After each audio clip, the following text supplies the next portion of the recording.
Hello friends, कैसे हैं आप सभी। मैं आप सभी का अपना दोस्त संजीव सिंह स्वागत करता हूं कृतार्थ एकेडमी के इस ऑनलाइन प्लेटफॉर्म पर। चलिए आज हम शुरुआत करने जा रहे हैं एक नए टॉपिक की, जिसका नाम है थेवेनिन थ्योरम। इस टॉपिक को शुरू करने से पहले मैं आपको प्रीवियस क्लास के बारे में बता देता हूं कुछ। देखिए, अगर आपको ये लेक्चर समझना है या ये चैप्टर समझना है या थ्योरम आगे जितनी भी आने वाली थ्योरम्स को समझना है, मैंने इस लेक्चर से पहले एक वीडियो बनाया था बेसिक्स ऑफ डीसी सर्किट्स।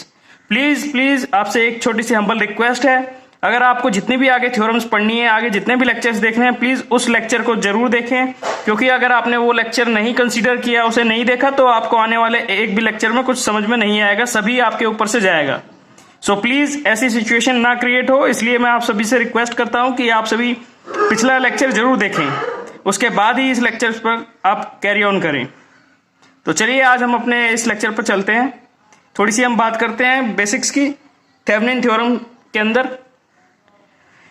देखिए, किसी टाइम पर ईयर 1885 सन 1885 में कोई जर्मन साइंटिस्ट थे, उनका नाम था थेवेनिन। जिस समय भारत में हम अंग्रेजों के गुलाम हुआ करते थे, उस समय जर्मनी उस टाइम वहां के साइंटिस्ट अपनी अपनी थ्योरीज दे रहे थे। चलिए, वो तो एक अलग कॉन्सेप्ट है, हम अपने कॉन्सेप्ट पर आते हैं। थेवेनिन थ्योरम, उस टाइम थेवेनिन नाम के एक बाबा हुआ करते थे। थेवेनिन बाबा मतलब साइंटिस्ट ही हैं, उनको हम थेवेनिन बाबा कहें तो कोई दिक्कत नहीं है। थेवेनिन बाबा हुआ करते थे, तो थेवेनिन बाबा ने अपनी एक थ्योरी दी थी। उन्होंने कुछ इस प्रकार बताया कि आपको ये स्क्रीन पे कुछ पॉइंट्स दिख रहे होंगे, कुछ 4 पॉइंट्स हैं। हम इन्हीं को डिस्कस करते हैं, उसके बाद मैं उनके बारे में छोटी सी एक शॉर्ट कहानी बताऊंगा। ओके,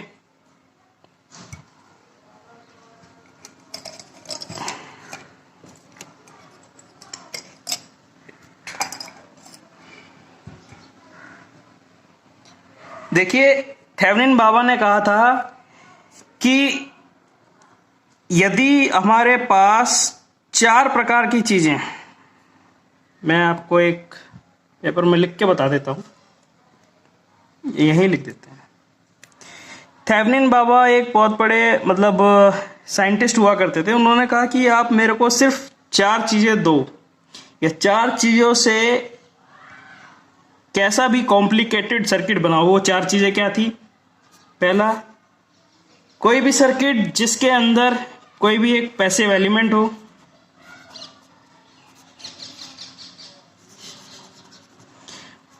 उम्मीद करता हूं आपको पैसिव एलिमेंट्स का नाम पता होगा, जैसे कि register, inductor and capacitor. Passive elements वो एलिमेंट्स होते हैं जो कि किसी तरह की पावर कंजप्शन ही करते हैं, बट किसी तरह की एनर्जी प्रोड्यूस नहीं करते, ना ही ऊर्जा का कोई उत्पादन करते हैं। ये खाली ऊर्जा को कंज्यूम करते हैं, एनर्जी को कंज्यूम करते हैं। दूसरा पॉइंट कि एक्टिव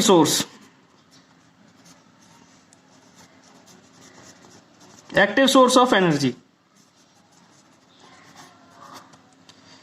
ऊर्जा के स्रोत। देखिए, आप सभी ने पढ़ा होगा कि एक्टिव सोर्स वो सोर्स होते हैं जो कि खुद कोई पावर कंजप्शन नहीं करते और पावर को डिलीवर करते हैं। इन प्रैक्टिकली इनका खुद का थोड़ा बहुत इंटरनल रेजिस्टेंस होता है इनका, तो थोड़ा बहुत लॉस इनमें भी होता है, but as compare to they deliver the power, that power consumption is so small, so it can be negligible. थोड़ा बहुत उनका पावर ड्रॉप होता है, तो वो पावर ड्रॉप हम थोड़ा नेग्लिजिबल ही मानते हैं इनके एज कंपेयर टू जो जितना ये डिलीवर करते हैं पावर। ओके, थर्ड पॉइंट है हमारा कि सर्किट चाहे एसी हो चाहे डीसी हो, कोई फर्क नहीं पड़ता जी। सोर्स आपका एसी हो चाहे डीसी हो, कोई फर्क नहीं पड़ता। थोड़ा सा चेंजेस आ जाएगा, वो बता देंगे क्या आता है। ये एप्लीकेबल है, एसी डीसी दोनों पे एप्लीकेबल है। ओके, पॉइंट नंबर 4 है हमारा एक्टिव सोर्स हो गया, पैसिव एलिमेंट्स हो गए।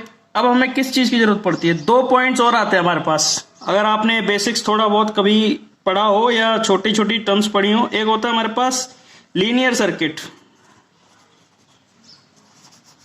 ओके, ये लीनियर सर्किट के बारे में थोड़ा सा बता देता हूं आपको। लीनियर सर्किट हमारे वो सर्किट होते हैं जिनके अंदर अगर हम वोल्टेज और करंट को चेंज करते हैं या उनकी वैल्यू को घटाते बढ़ाते हैं तो जो एलिमेंट्स उनके अंदर लगे हैं उनकी प्रॉपर्टीज में किसी प्रकार का बदलाव नहीं आता। वो सर्किट जिनके गुणों में किसी प्रकार का बदलाव ना आए, वजह है कि irrespective of voltage and current के बदलाव में। यदि कोई भी सर्किट है, अगर हमने उसके अंदर पहले वोल्टेज वैरी थी 220 वोल्ट और हमने उसके अंदर अब 200 वोल्ट कर दिया और पता चला कि उसके अंदर जो पहले करंट फ्लो कर रहा था वो कुछ और है, या अब जो करंट फ्लो कर रहेगा वो कुछ और होगा। ऐसा क्यों होगा? क्योंकि उसका जो सर्किट के गुण हैं, जैसे कि हो सकता है सर्किट रेजिस्टिव हो सकता है सर्किट इंडक्टिव हो, या किसी भी तरह का, ऐसे हमारे कई प्रकार के सर्किट होते हैं, ऐसे कई एलिमेंट्स होते हैं जिनके वोल्टेज और करंट, जिनके अक्रॉस वोल्टेज करंट बदल जाए तो उनकी प्रॉपर्टीज में थोड़ा बहुत चेंज आता है। ऐसे सर्किट्स को हम नॉन लीनियर सर्किट्स कहते हैं। और वे सर्किट जिनके गुण ना चेंज हो, जिनके गुणों में किसी प्रकार का कोई बदलाव ना आए, उन्हें हम लीनियर सर्किट कहते हैं। ठीक है, वहीं हमारा एक और पॉइंट होता है, पांचवा पॉइंट, बाइलेटरल।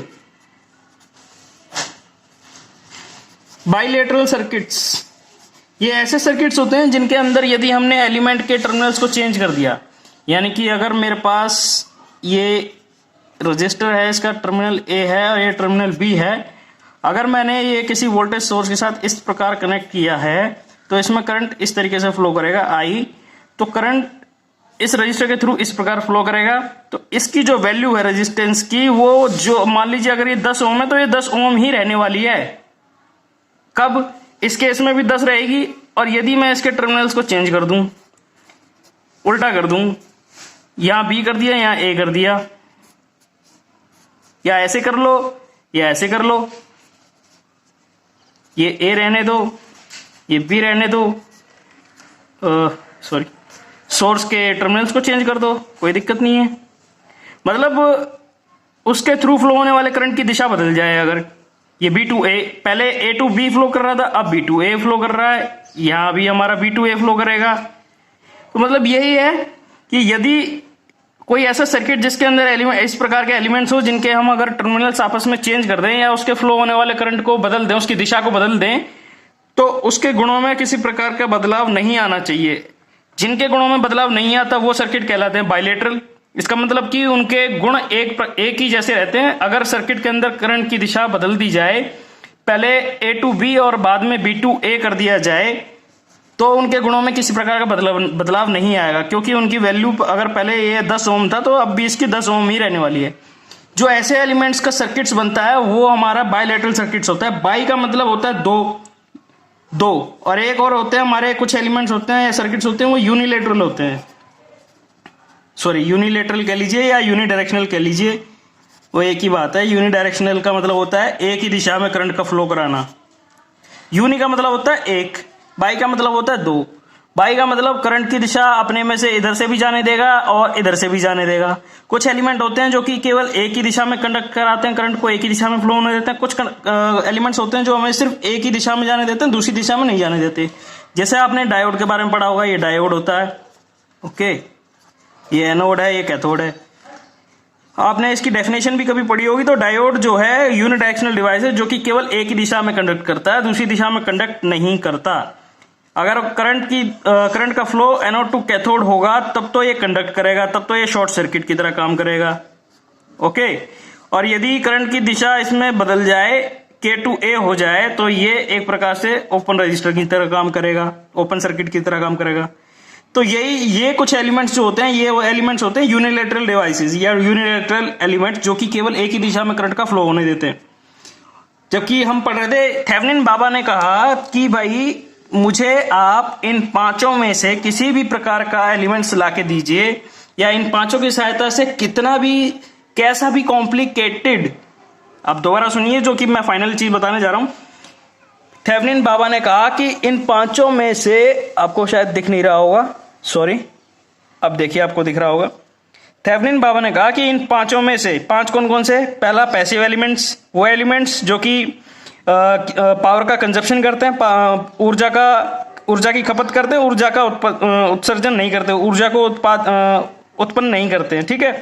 वहीं दूसरे elements active source of energy, ऊर्जा के एक्टिव स्रोत, यानी कि वे एलिमेंट्स जो कि पावर का कंजप्शन नहीं करते, पावर डिलीवर करते हैं, एनर्जी को डिलीवर करते हैं।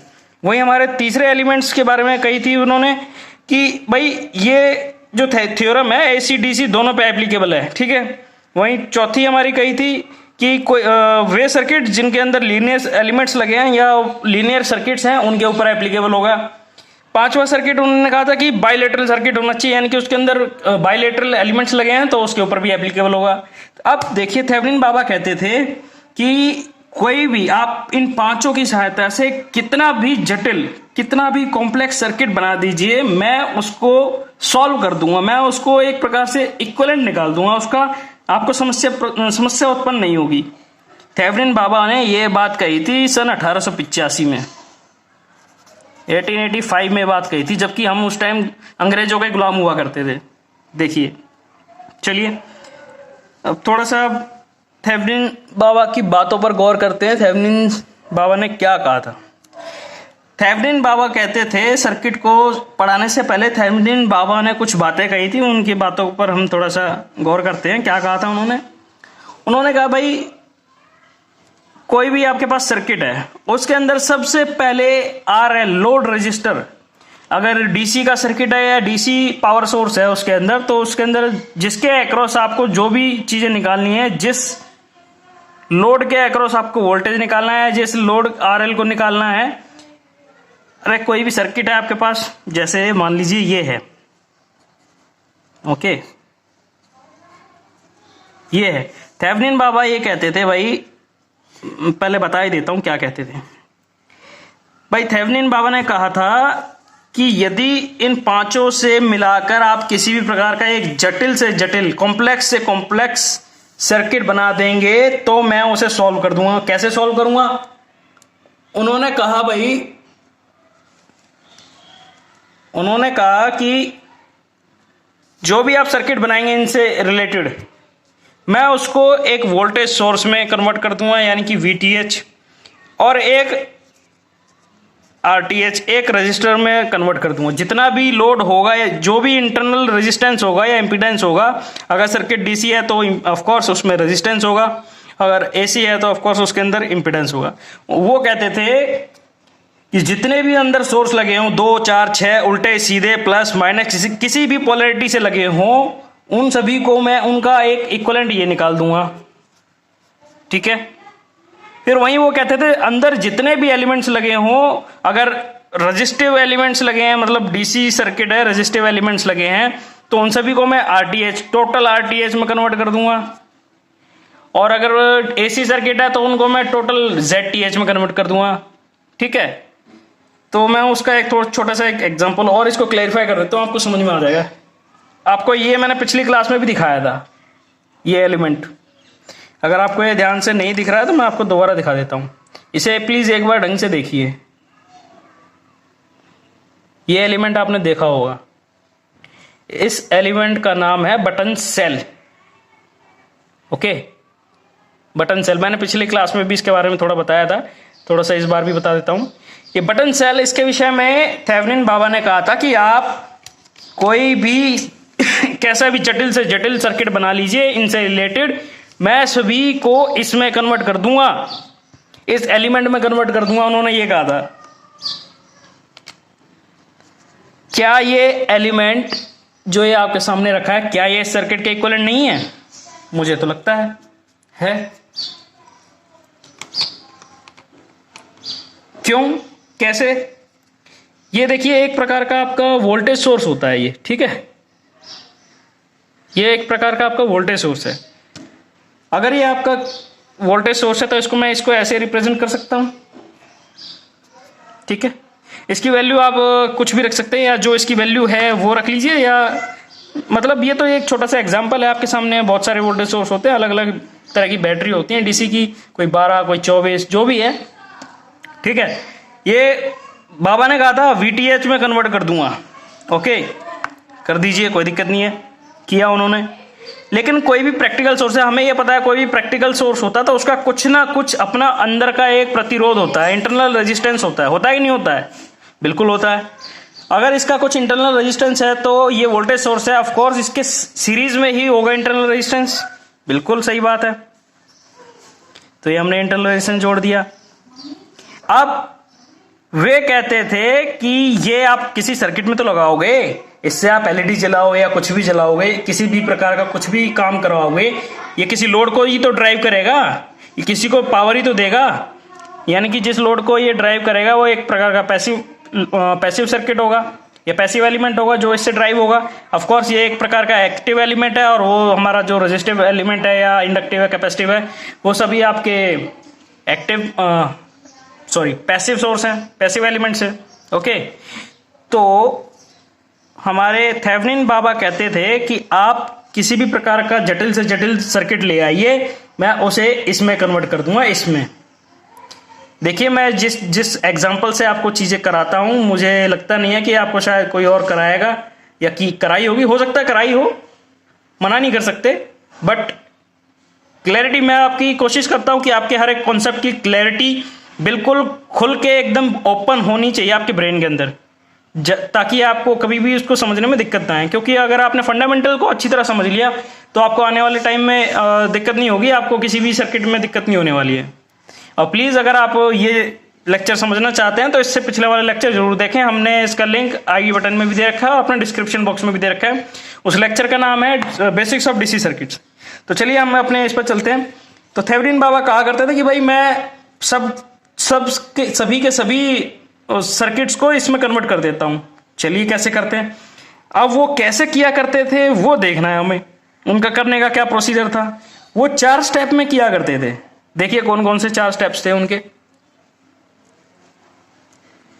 इनका पहला स्टेप था कि भाई ये किसी लोड को चलाएगा ना, इससे आप कोई लोड चलाएंगे, लोड आपका एलईडी हो सकता है या कोई खिलौना हो सकता है, कुछ भी हो सकता है। इससे वोल्टेज सोर्स से आप कुछ भी ड्राइव करते हैं, आप लोड को चलाएंगे ना, हाँ जी, उस लोड का आपको कोई ना कोई सर्किट दिया गया होगा आपके एग्जामिनेशन के अंदर, या कोई भी आपको सर्किट दे दिया जाए तो उसके अंदर कुछ ना कुछ तो लोड होगा, बिल्कुल होगा।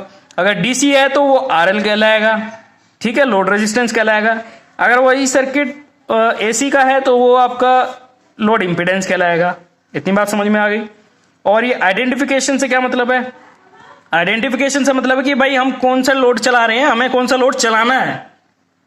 ऑफ कोर्स आपके पास कुछ, आप ये इनपुट है आपका, देखिए ये आपका इनपुट है। इनपुट तो आप उसी के हिसाब से देंगे ना जो आपको आउटपुट चाहिए। इसका मतलब कि आपको आउटपुट पता है। आउटपुट क्या है आपका? लोड है। लोड इसका मतलब आपको पता है। अगर क्वेश्चन में बताता है तो वो क्वेश्चन आपसे पूछेगा, तो बगैर लोड के तो क्वेश्चन पूछने वाला नहीं है। वो आपको सबसे पहले लोड पूछेगा, लोड बताएगा, तब उसके बाद सर्किट के अंदर कोई चीज पूछेगा। तो पहला स्टेप हो गया आइडेंटिफिकेशन ऑफ लोड, ठीक है। वहीं सेकंड पॉइंट उन्होंने कहा कि भाई आपको अगर लोड का पता चल जाए, यदि आपको लोड का पता चल जाए तो प्लीज इस एलिमेंट से, वोल्टेज सोर्स से उसको हटा दें, उसको डिस्कनेक्ट कर दें सर्किट से। डिस्कनेक्ट करो इस आरएल को या जेडएल को, जो भी एक सर्किट है एसी चाहे डीसी, उसको पहले तो वहां से डिस्कनेक्ट कर दीजिए जो भी दिया गया है। मान लीजिए मेरे पास ये था, यहां पर ये आरएल था, ठीक है। तो थेवेनिन बाबा ने सेकंड स्टेप में बता दिया कि भाई ये पहले कनेक्ट था ऐसे, अब इसे डिस्कनेक्ट कर दो, ठीक है जी, डिस्कनेक्ट कर दिया। सेकंड स्टेप भी हो गया, पहला स्टेप भी हो गया। अब थेवेनिन बाबा कहते थे कि भाई ओपन करके पूरे के पूरे सर्किट का ये रेजिस्टेंस फाइंड कर लो, जिसे कि हम आरटीएच कहते हैं। थेवेनिन बाबा ने कहा कि ये आरटीएच को फाइंड कर लो। मैं आपको इसमें आरटीएच फाइंड करना नहीं बताऊंगा, बस छोटे छोटे कुछ स्टेप्स में बता दूंगा, पर पूरी तरह नहीं बताऊंगा, क्योंकि मैं इसके विषय में पहले ही पिछले वीडियो में बता चुका हूं कि आरटीएच या आर इक्विवेलेंट कैसे फाइंड किया जाता है। चलिए, अगर आपको फिर भी दिक्कत होती है तो मैं एक बार इसमें जो लिखा है वो बता देता हूं।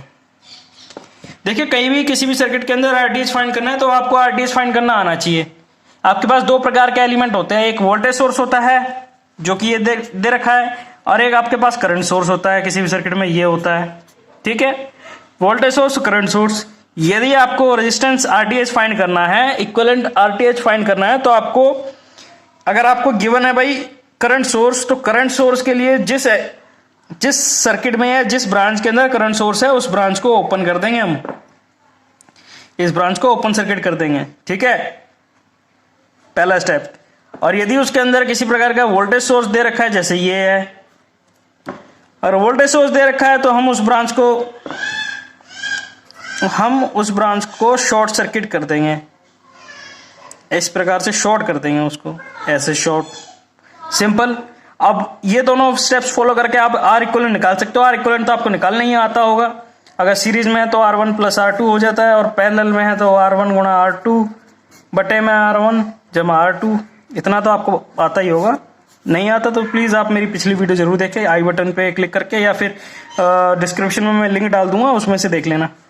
ठीक है, चलिए, ये पहला पॉइंट हो गया हमारा। अगर कोई भी इंडिपेंडेंट करंट सोर्स है तो उसको ओपन सर्किट करना है, और यदि कोई भी voltage source, independent voltage source है, तो ये आपको शॉर्ट सर्किट करना है। ठीक है, फिर उसके बाद आपको ये आर इक्विवेलेंट निकालना है। जो भी आर इक्विवेलेंट आपको निकल के आएगा वो आपका RTH होगा, थेवेनिन रेजिस्टेंस कहलाएगा। वहीं उनका दूसरा स्टेप था, देखिए उन्होंने कहा था मैं दो चीज में कन्वर्ट करता हूँ, इसको मैं दो चीज में कन्वर्ट करता हूँ। इसे मैं वोल्टेज सोर्स में कन्वर्ट करता हूँ, एक तो इस वोल्टेज सोर्स में कन्वर्ट करता हूँ, दूसरा इसके रेजिस्टेंस में कन्वर्ट करता हूँ। ऑफ कोर्स इसके रेजिस्टेंस में कन्वर्ट करूंगा।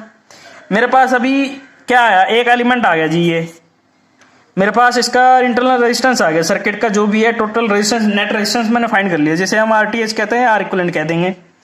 बचता है हमारे पास ये वोल्टेज। इस सर्किट का इक्विवेलेंट वोल्टेज क्या कहलाता है, ये सर्किट का इक्विवेलेंट वोल्टेज कहलाएगा थेवेनिन इक्विवेलेंट वोल्टेज। अब उन्होंने कहा था कि भाई थेवेनिन इक्विवेलेंट वोल्टेज फाइंड करेंगे। अब वो कैसे करेंगे, देखिए थेवेनिन थ्योरम में मुझे पता है सबसे ज्यादा बच्चों को जो दिक्कत आती है, आर इक्विवेलेंट फाइंड करने में कभी समस्या आती नहीं है। समस्या जितनी भी आती है उनको इसमें आती है, VTH फाइंड करने में आती है। VTH फाइंड करने के आपके कोई भी तरीका हो सकता है, चाहे तो आप KCL का इस्तेमाल करें, चाहे KVL का इस्तेमाल करें, चाहे नोडल एनालिसिस, चाहे सुपरपोजिशन, कुछ भी फाइंड करें, आपका ओवरऑल VTH निकलना चाहिए।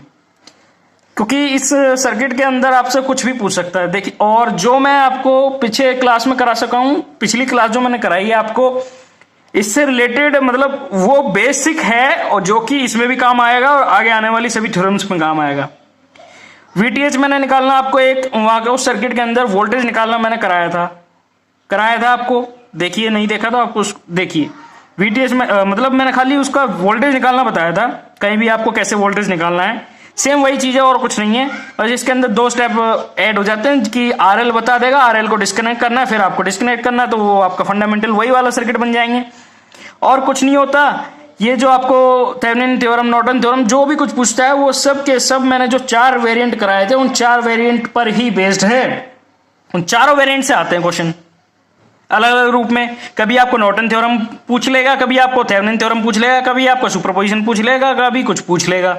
बट आपको उसके अंदर फाइंड करना, ओवरऑल रिजल्ट फाइंड करना है। कि पूछेगा वोल्टेज बताओ, वोल्टेज बता देनी है। पूछेगा आपको करंट बताओ इस रेजिस्टेंस के थ्रू, तो करंट बताना है। पूछेगा आपको ये रेजिस्टेंस की वैल्यू बताओ, तो रेजिस्टेंस बता देना है। पूछेगा आपको पावर कंजप्शन बताइए, इसको इस सर्किट की पावर कंजप्शन कितनी है वो बता देना है। मतलब सर्किट आपके फंडामेंटल वही रहने, सिंपली आपके सब थ्योरम्स लग जाएंगे उनके अंदर। बस ये फंडामेंटल कर लीजिए पिछली क्लास का। चलिए, अब ये थेवेनिन थ्योरम में मैंने आपको 4 स्टेप बता तो दिए हैं, बट अब मैं इससे रिलेटेड आपको कुछ क्वेश्चंस करा दूं, तभी आपको थोड़ा सा क्लियर होगा, और ज्यादा क्लियर हो जाएगा। कुछ न्यूमेरिकल्स हैं जो कि मैं ले रहा हूं। ये न्यूमेरिकल्स देखिए प्रीवियस ईयर के न्यूमेरिकल्स हैं, और प्लीज आपको ये न्यूमेरिकल्स करने में बहुत ही मजा आएगा अगर आपने मेरी पिछली क्लास देखी हो तो। ठीक है, क्योंकि मैंने पिछली क्लास में बिल्कुल क्लियरली इन चीजों को एक्सप्लेन किया है। और जिस बच्चे ने मेरी पिछली क्लास को देखा होगा तो उम्मीद करता हूं उसको बिल्कुल भी प्रॉब्लम नहीं आएगी, क्योंकि मैं एक एक स्टेप पीछे करा चुका हूं और कराऊंगा मैं यहां भी, बट सभी के क्लियर हो जाएंगे। कुछ बच्चों के डाउट होंगे तो प्लीज वो आप पिछली क्लास जाके देख लीजिएगा। ओके, और जो मैंने कराया है वो सबके सब फंडामेंटल्स आपके प्रीवियस ईयर में लगते हैं। देखिए कैसे क्या है। कोई सर्किट दिया है ये हमारे पास, इसके अंदर एक कि ये मान लीजिए कोई वोल्टेज सोर्स V1 कह लो या VA कह लो, कुछ भी कह लो, मर्जी है आपकी, पर कहने की जरूरत नहीं है आपको, उसने दे ही रखा है वोल्टेज अलग अलग। अगर एक जैसे दे कोई दिक्कत नहीं है, कहो चाहे मत कहो। ये कोई वोल्टेज सोर्स है 30 वोल्ट जिसकी पोलैरिटी आपको दिखा रखी है। ये कोई दूसरा वोल्टेज सोर्स है जिसकी पोलैरिटी आपको दिखा रखी है, VB दिखा रखा है। अब उसने ये सर्किट दे दिया भाई, 1 ओम यहाँ लगा है, 3 यहाँ लगे हैं। उसने कह दिया कि भाई ये 2 टर्मिनल है, टर्मिनल ए और टर्मिनल बी, इन दोनों के बीच में आपको आरटीएच फाइंड करना है और वीटीएच फाइंड करना है। पहली चीज मैंने थेवेनिन बाबा के नियम के अंदर बताया था, पहला स्टेप क्या था भाई, थेवेनिन बाबा ने कहा था कि सबसे पहले आरएल अगर आपको दिया गया तो आरएल को डिस्कनेक्ट करो। आरएल इसके अंदर दिखाई दे रहा है आपको कहीं? इसका मतलब नहीं है, बाबा ने तो already Thevenin load resistance disconnect करा हुआ है, इसके अंदर डिस्कनेक्ट है ही नहीं हमारे पास आरएल। आरएल नहीं है इसका मतलब जो भी आरएल कनेक्ट होगा वो ए बी के बीच में होगा, ऑलरेडी ओपन है, कोई दिक्कत नहीं है जी। तो आप आर इक्विवेलेंट फाइंड कीजिए। अगर आपको आरएल नहीं दिया गया तो आर इक्विवेलेंट था ना हमारा दूसरा स्टेप, आर इक्विवेलेंट फाइंड कीजिए, या आरटीएच बोल देंगे जिसको, आर इक्विवेलेंट या आरटीएच बोलेंगे, ठीक है। ये लीजिए, अगर आपको क्लियर नहीं हो रहा तो मैं यहाँ थोड़ा सा यहाँ कर लेता हूँ, ठीक है। अब आर इक्विवेलेंट के लिए मैंने स्टेप्स बताए थे आपको। यहाँ क्या लगेगा, ये क्या है हमारे पास, वोल्टेज सोर्स है, दोनों ही वोल्टेज सोर्स हैं। अगर आपको आर इक्विवेलेंट निकालना है तो वोल्टेज सोर्स को शॉर्ट कर देंगे, शॉर्ट VAB एंड VBB, इनको शॉर्ट कर दीजिए, ठीक है। शॉर्ट करके जो भी डायग्राम सर्किट बन रहा है आप उसको फिर सॉल्व कीजिए, देखें क्या बनता है। पहले तो ये तीनों को देखिए, क्लियर है आपको? यस। देखिए ये 3 ओम का एक रेजिस्टेंस, ये 2 रेजिस्टेंस, ये 3 रेजिस्टेंस। यदि ये 3 ओम के 3 रेजिस्टेंस पैरेलल में है तो इनका आर इक्विवेलेंट क्या बनेगा? ये तो जनरल सी चीज है, छोटी सी, आप इसको कर ही लेंगे, उम्मीद है मुझे कर पाएंगे। नहीं कर पाएंगे तो मैं बता देता हूँ, अगर कोई भी आर दे रखा है आपको, ये अगर आपके पास ये कोई आर ए दे रखा है, ठीक है, और वो तीनों पैरेलल में है, तो ये आपका जो है 1/3 हो जाती है वैल्यू, ठीक है। अगर ये आर ए आपको 3 दे रखा है तो ये 1/3 हो जाएगा, तो करेंगे तो कितना आ जाएगा, ये 1 ओम। तो ये आर इक्विवेलेंट किस में कन्वर्ट हो जाएगा? ये आर इक्विवेलेंट 1 ओम में कन्वर्ट हो जाएगा, ठीक है। आर इक्विवेलेंट कितना आ गया, ये वाला, अभी सिर्फ यही वाला हुआ, ये शॉर्ट किया है मैंने, यहाँ मेरे पास 1 ओम आ गया, ठीक है, कोई दिक्कत नहीं है। वहीं मेरे पास ये 1 ओम ऑलरेडी दे रखा है, टर्मिनल मेरे पास ए और बी है, तो ये भी शॉर्ट है, ये भी शॉर्ट है, तो 1 और 1 क्या हो गया, पैरेलल में आ गया ना, इसका इक्विवेलेंट ये बनेगा, 1 ओम ये हो गया, 1 ओम ये हो गया, ये ए पॉइंट हो गया, ये पॉइंट बी हो गया, दोनों के दोनों क्या है, पैरेलल है, तो इक्विवेलेंट क्या हो जाएगा इन दोनों का, इक्विवेलेंट इन दोनों का आधा हो जाएगा, आपको आता ही होगा। आर इक्विवेलेंट कितना हो जाएगा, 0.5 हो जाएगा, या कह दो तो 1/2 हो जाएगा ओम, ठीक है। अब थेवेनिन बाबा ने पूछा था भाई इन दोनों पॉइंट्स के अक्रॉस वोल्टेज निकालो। बच्चे हमेशा कंफ्यूज होते हैं इसके अक्रॉस वोल्टेज निकालने में, और जिन बच्चों ने पिछली क्लास देखी है वो इसे बड़ी आसानी से कर पाएंगे। मैं उनको बता देता हूँ, दोबारा बता देता हूँ आप सभी को क्या है। मुझे इन्होंने पूछा है भाई वोल्टेज निकालो, मेरे पास इसका इक्विवेलेंट सर्किट है, क्या है, अभी हमने निकाला, ये कितना हो गया, 1 ओम हो गया, ये कितना है, ये भी 1 ओम है। मैंने पिछली क्लास में क्या बताया था, अब इसको सर्किट को पहले जैसा मान लीजिए, शॉर्ट वोट हटा दो इनके, ठीक है। यहां से कोई करंट फ्लो करेगा नहीं करेगा, इस सर्किट के 2 हिस्से करो, RH LH, ये हो गया एक हिस्सा, ये हो गया। इस हिस्से में करंट क्या आ रहा है और किस रजिस्टर के थ्रू फ्लो कर रहा है, 1 ओम के थ्रू क्या करंट फ्लो करेगा, वोल्टेज कितनी है यहाँ 30 वोल्ट, तो करंट कितना हो जाएगा यहाँ, मैं अगर इसको I1 कह दूं तो I = 30/1 यानी कि 30 एम्पीयर। 30 एम्पीयर करंट की दिशा क्या है, टर्मिनल ए की तरफ है।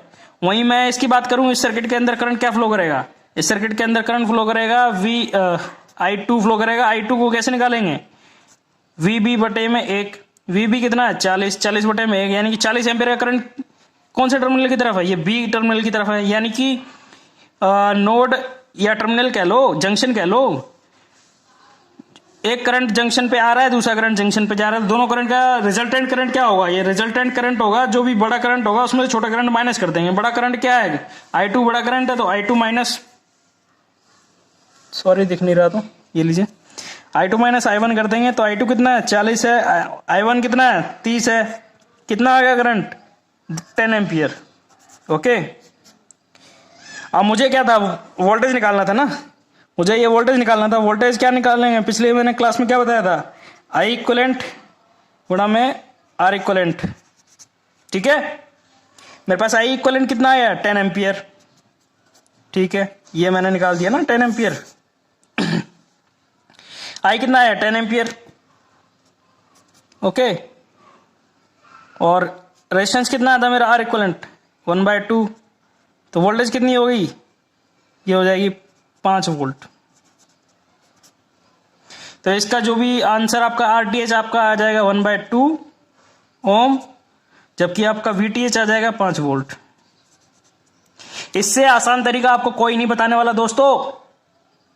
मैं आपको फिर से रिपीट कर रहा हूं, प्लीज आप मेरी वो पिछली क्लास देखिए, तभी आपको ये समझ में आएगा।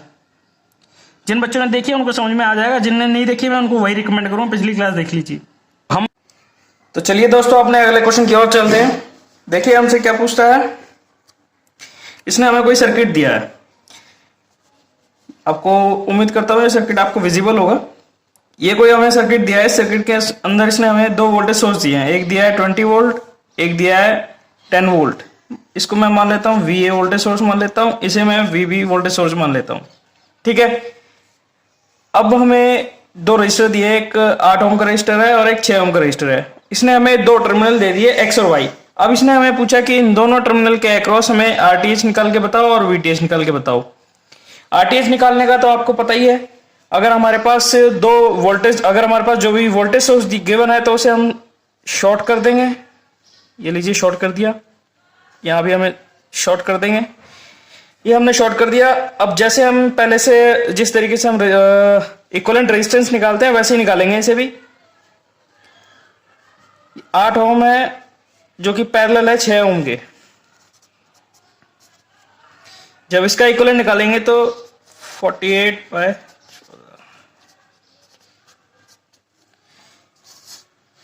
इसका आर इक्विवेलेंट हमारा ये आएगा। अगर हम इसे फ्रैक्शन, ये हमारा फ्रैक्शन में है, अगर इसे डेसिमल में निकालेंगे तो हमारा आएगा 3.4 के लगभग आएगा। जब भी हमें वो आरटीएच निकालने को पूछता है तो आप उसे फ्रैक्शन में ना बता के डेसिमल में ही बताएं, क्योंकि ज्यादातर ऑप्शन वो हमें डेसिमल में ही देता है, फ्रैक्शन में कम देता है। जैसा भी पूछा हो वैसा कीजिए। बट फर्दर कैलकुलेशंस के लिए जहां हम वीटीएच कैलकुलेट करेंगे तो उसके लिए हमें फ्रैक्शन वैल्यू की जरूरत होगी, इसकी ना कि इसकी। तो इसको हम कंसिडर नहीं करेंगे, इसी को कंसिडर करेंगे, क्योंकि हमें कैलकुलेशन में थोड़ी आसानी रहती है। चलिए हम वीटीएच फाइंड करते हैं। एज पर ओम्स लॉ के मुताबिक हमें पता है भाई वोल्टेज क्या होती है। कोई भी वोल्टेज अगर हमें निकालनी है V इक्वल्स टू IR होता है, ठीक है। अब इस सर्किट के अंदर I और R का क्या मतलब है। I होता है हमारा I इक्विवेलेंट, ठीक है। R होता है हमारा R इक्विवेलेंट। इसका मतलब हमें इस सर्किट का I इक्विवेलेंट चाहिए और R इक्विवेलेंट चाहिए। R इक्विवेलेंट हमने ऑलरेडी यहाँ कैलकुलेट कर लिया है, जो कि 3.4 या 24/7 24/7 आ चुका है।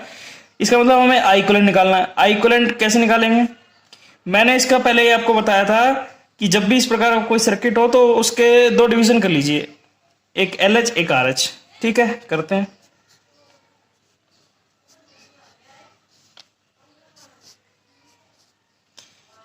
तो ये लीजिए हमने इसके 2 हिस्से कर लिए, LH कर लिया और ये RH कर लिया, ठीक है। अब क्या करना है, हमें दोनों हिस्सों में देखना है कि अगर हमारे पास वोल्टेज सोर्स है या करंट सोर्स है, जो भी गिवन है उसके हिसाब से हमें उस सर्किट के अंदर, उस ब्रांच के अंदर या उस साइड के अंदर हमें करंट निकालना पड़ेगा। ये LH साइड है हमारे पास, LH साइड में एक वोल्टेज सोर्स है। ये जो हमने शॉर्ट वोट किए थे, अब ये खाली उसी टाइम किए थे, टेम्परेरी। अब इन्हें एज एक्चुअल सर्किट कंसिडर करेंगे, ठीक है, जैसे ये पहले था। तो हमारे पास वोल्टेज क्या है यहाँ पे, अगर मुझे इस हिस्से में, पहले हम बात करते हैं LH साइड की। LH साइड में मुझे करंट निकालना है, तो अगर मुझे पता है कि भाई इसके टर्मिनल पॉजिटिव है, ये नेगेटिव है, तो पॉजिटिव से करंट फ्लो करेगा जिसकी डायरेक्शन ये होगी, जिसकी डायरेक्शन इस जंक्शन की तरफ होगी, ठीक है। मान लीजिए इसको करंट I1 कह देता हूँ।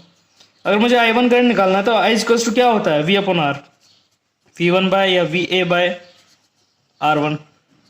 वोल्टेज क्या है 20, रेजिस्टेंस क्या है 8, तो I1 करंट कितना आ गया 20/8, ठीक है। इसी तरीके से हमें RH साइड देखेंगे। RH साइड में I2 माना हमने, ये कोई I2 करंट फ्लो कर रहा है यहाँ, ठीक है। पोलैरिटी चेक कर लीजिए, प्लस ऊपर है और माइनस यहाँ है, तो करंट की डायरेक्शन इसी तरफ होगी, जंक्शन की तरफ होगी। दोनों ही करंट जंक्शन की तरफ होंगे। अगर मैं I2 निकालता हूं तो I2 क्या निकलेगा, VB/R2, ठीक है। VB कितना है मेरे पास 10 वोल्ट, R कितना है मेरे पास R2 6, तो मेरे पास I2 अगर मैं निकालूंगा तो ये 5/3 आ जाएगा, ओके। I1 ये आ गया, I2 ये आ गया। इसको अगर हम फर्दर सॉल्व करेंगे तो 10/4 आ जाएगा, ठीक है। अब I इक्विवेलेंट निकालना है हमें, तो जी हमें तो I इक्विवेलेंट निकालना है। अब I इक्विवेलेंट हो सकता है भाई दोनों करंट आपस में हो सकता है माइनस हो सकता है प्लस हो। ये कैसे पता लगेगा? ये पता लगेगा हमें कि दोनों ही वोल्टेज सोर्स की पोलैरिटी क्या है। अगर दोनों ही वोल्टेज सोर्स की पोलैरिटी सेम है, पॉजिटिव पॉजिटिव ऊपर है और नेगेटिव नेगेटिव इन दोनों का कॉमन है नीचे, तो इसका मतलब दोनों से फ्लो होने वाला करंट कहाँ जाएगा? इस जंक्शन की तरफ जाएगा। अगर दो करंट जंक्शन की तरफ आ रहे हैं तो केसीएल के मुताबिक क्या होगा? करंट दोनों जो होंगे ऐड होंगे। आई इक्विवेलेंट क्या होगा? I1 प्लस I2 होगा। ठीक है, मेरे पास I1 कितना है? 10/4। I2 कितना है? 5/3। ठीक है, इसे सॉल्व करेंगे।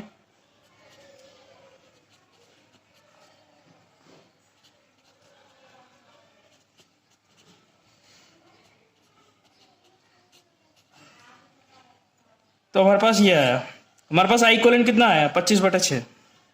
ठीक है, अगर हम इसके अंदर आई इक्विवेलेंट की वैल्यू को पुट कर देते हैं, कितना है? आर इक्विवेलेंट की वैल्यू कितनी थी? अब इसे सॉल्व करते हैं। ये कितना आ गया? 100/7। इसे हम डेसिमल में सॉल्व करते हैं, कितना आएगा?